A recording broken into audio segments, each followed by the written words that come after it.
I've been thinking about the good times. I've been sleeping through the long nights.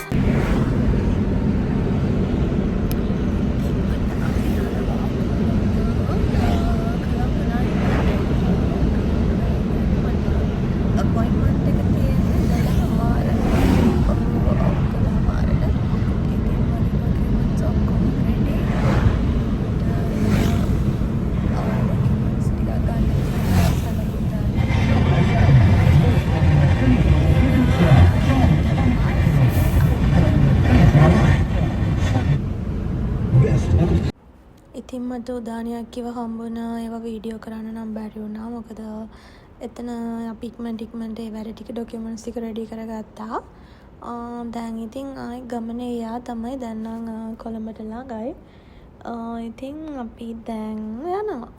අපිට අතරම පාර වැරදුනා. මොකද අපිට එක්සිට් එක චුට්ටක් වැරදුනා. ඒ නිසා දැන් අපි ආපස්සට ගිහිල්ලා ආවා. අපි දැන් ආවා VFS සෙන්ටර් එකට. ඉතින් දැන් මම තනියම උඩට යනවා. මොකද අම්මී පල්ලෙහා හිටියා. එයා වාහනේ තියලා මම උඩට ආවා. ඉතින් පළවෙනි වතාවට තමයි මම මේ VFS සෙන්ටර් එකට ආවේ. ඒ නිසා මම මුකුත්ම දන්නේ නැහැ. ඉතින් පල්ලෙහින් අහලා කොහොම හරි උඩට ආවා. දැන් මේ තියෙන VIP room එක. ඉතින් එතන පොඩ්ඩක් ගාන වැඩි වෙනවා. හැබැයි ඒගොල්ලෝට කූල් ඩ්‍රින්ක්ස් වතුර හැමදේම දෙනවා.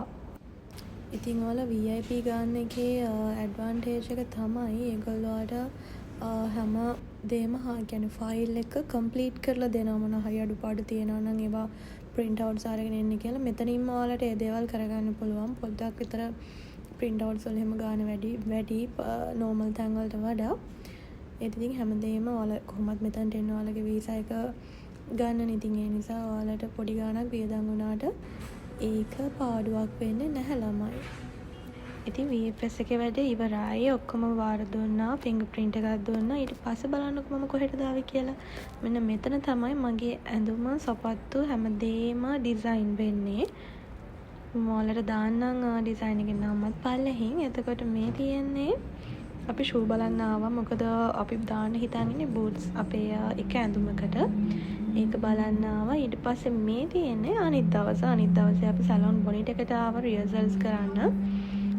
ඉතින් මට හිතුණා මේ දේවලුත් ඔයාලත් එක්ක බෙදා ගන්න. ඉතින් අපි මේ ප්‍රැක්ටිස් වෙන්නේ අයි මේකප් එක. මම කිව්වට මම නම් ප්‍රැක්ටිස් වෙන්නේ නැහැ. මගේ බියුටිෂියන් උදානියකි තමයි අයි මේකප් එක ප්‍රැක්ටිස් කරන්නේ. ඉතින් ඔයාලට මේක දැක්කම තේරෙනවා ඇති මොකද්ද මම අඳින්නේ කියලා. මට අඳින්න තියෙන මොනරෙක් විදිහට. ඊට පස්සේ මට ඊමේල් එකක් ආවා මගේ පාස්පෝර්ට් එක කලෙක්ට් කරගන්න එන්න කියලා. ඉතින් මේ මොහොතේත් මම දැනගෙන හිටියේ නැහැ මට ෂෙන්ගන් වීසා වැදිලාද නැද්ද කියලා. මොකද ඒගොල්ලෝ ඊමේල් එක එවන්නේ පාස්පෝර්ට් එක කලෙක්ට් කරගන්න එන්න කියලා විතරයි. ඉතින් එහෙනම් අපි ගිහිල්ලාම තමයි බලන්න වෙන්නේ මොකද වෙලා තියෙන්නේ කියලා. ඉතින් මේ මොහොතේ නම් ඇත්තටම මාරම එක්සයිට්. මොකද වැදිලාද නැද්ද කියලා දන්නේ නැහැ. වැදිලා නැත්තම් ඉතින් කරන්න දෙයක්වත් නැහැ. ඉතින් ඔන්න අපහු VFS සෙන්ටර් එකට ආවා. ඇත්තටම මෙතනින් තමයි පාස්පෝර්ට් එක කලෙක්ට් කරගත්තේ. මට වීසා වැදිලා තිබුණා. ඊට පස්සේ හොඳටම බඩගිනි. ඉතින් මරීනා මෝල් එකට ආවා ලන්ච් ගන්න. ඒ ගමන් මෙතන තියෙන view එකත් බල තමයි අපි ලන්ච් ගත්තේ. මෙන්න මේ විදිහට තමයි එයාලා කෑම එක සර්ව් කරන්නේ. මම ලංකාවේ ඉති යන්න ආසම තැනක් තමයි මෙතන. ඉතින් මේ පාරත් මම ආවා.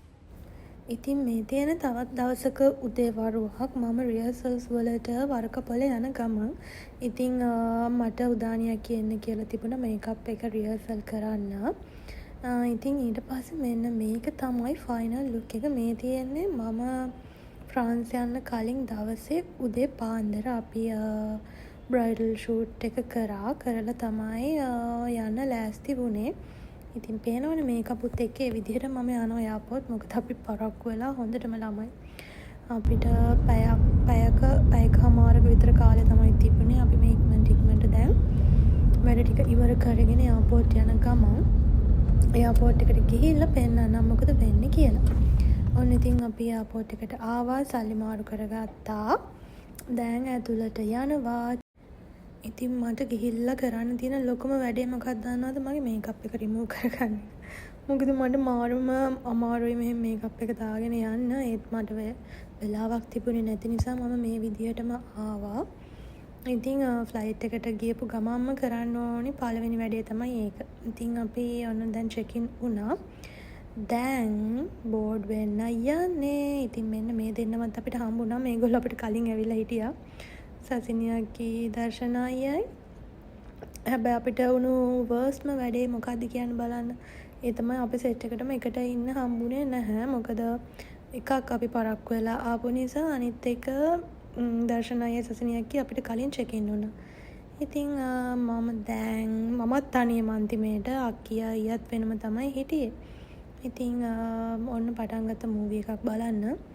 මොකද ඉතින් මේක 4.5 hours අපි ඉස්සෙල්ලම යන්නේ ඩුබායි වලට.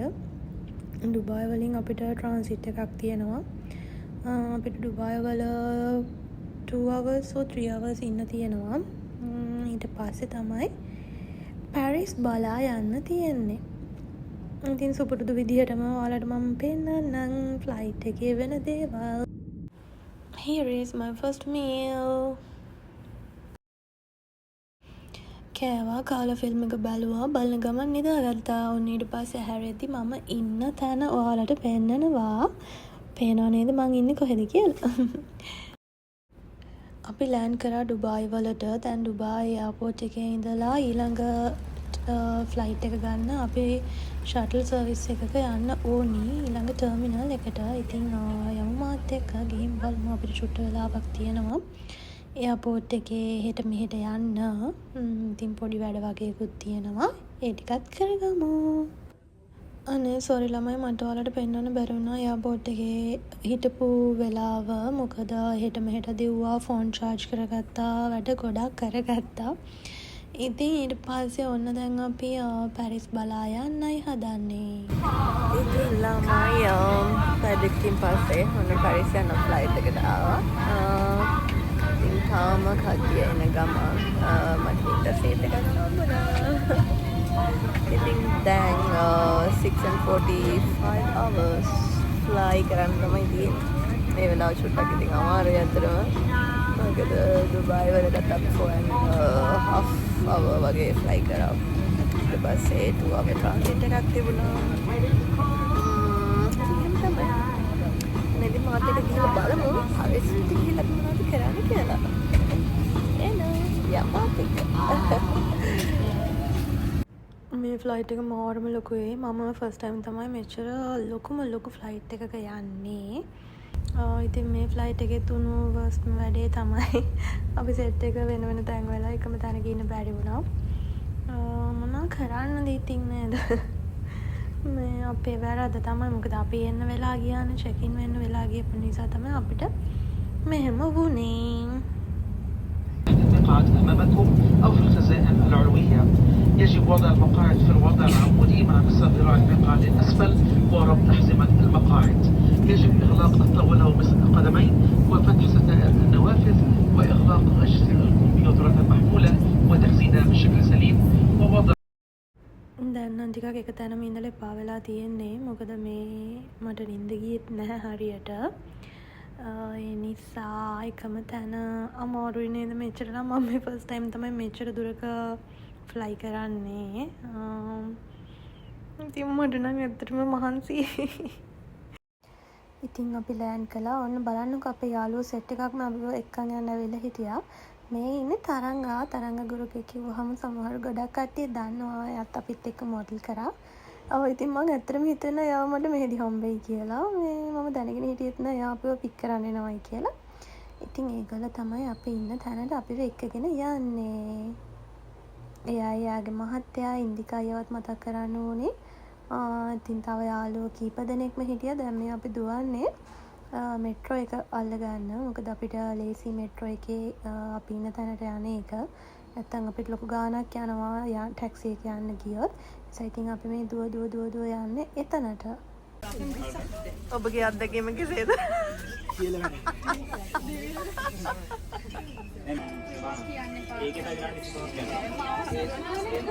සිස්ටම් එකක් ලැබෙන්නේ නැහැ.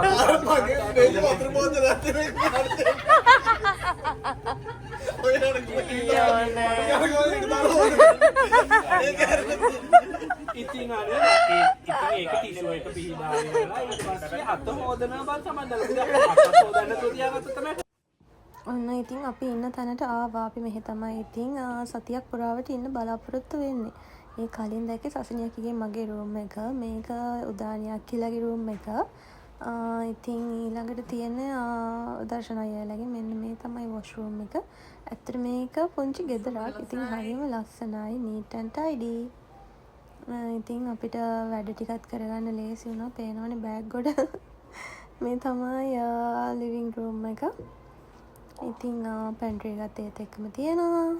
ඉතින් අපේ පුංචි ගෙදරින් එළිය තියෙන්න මෙන්න මේ විදිහට තමයි. ඉතින් එහෙනම් ඊළඟ vlog එකකින් හමු වෙනකන් see you. I've been thinking about the good times. I've been sleeping through the long nights.